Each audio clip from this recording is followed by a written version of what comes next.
Sinampa ng reklamong graft si Bamban Tarlac Mayor Alice Guo ng Department of the Interior and Local Government. Ayon kay DILG Undersecretary Juan Victor Llamas, ang reklamo'y bunso ng pagbibigay ni Guo ng business permit sa Hongsheng Gaming Technology kahit kulang ang requirements at expired na ang lisensya mula sa PAGCOR. February 2023 nang i-raid ang Hongsheng compound. Itong Marso, ni-raid ang parehong complex na Zunyuan Technology Incorporated na ang gumagamit. Doon natuklasan ang maraming gamit para umano sa iba't ibang scam. Pati rin ang mga mamahaling sasakyan, swimming pool at mga tunnel. Sa investigasyon ng Presidential Anti-Organized Crime Commission o PAOCC, si Guo ang nag-apply para sa letter of no objection para sa license to operate ng Hongsheng noong 2020.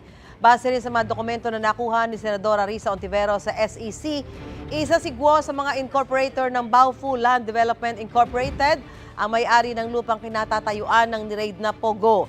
Sinisikap pang kunin ng GMA Integrated News ang bagong pahayag ni Mayor Guo. Dati na niyang itinangging may kinalaman siya sa operasyon ng Pogo Hub. Dati rin inamin ni Guo na dati siyang incorporator ng Baofu at nag-divest na raw siya dito bago tumakbong mayor noong 2022. Sa eksklusibong panayam naman ng Super Radio DZBB, pinatotohanan ng dating consultant ni Mayor Guo ang ilang pahayag na alkalde. Ang kay Nancy Gamo, mula 2012 pa sila magkakilala ni Mayor Guo at tumulong siya sa paglalakad ng mga importanteng dokumento ng ilang ari-arian ni Guo. Sabi ni Gamo, totoong lumaki si Guo sa isang farm. Hindi rin daw si Lin Wenyi, ang biological mother ni Guo, na isa sa mga pinalulutang sa investigasyon ng Senado. Si Lin Wenyi ay partner daw ng ama ni Guo. At daraw si Gamo na humarap sa pagdinig ng Senado para sabihin ang mga alam niya tungkol kay Guo. Hindi po siya ang totoong nanay ni Mayora Alice.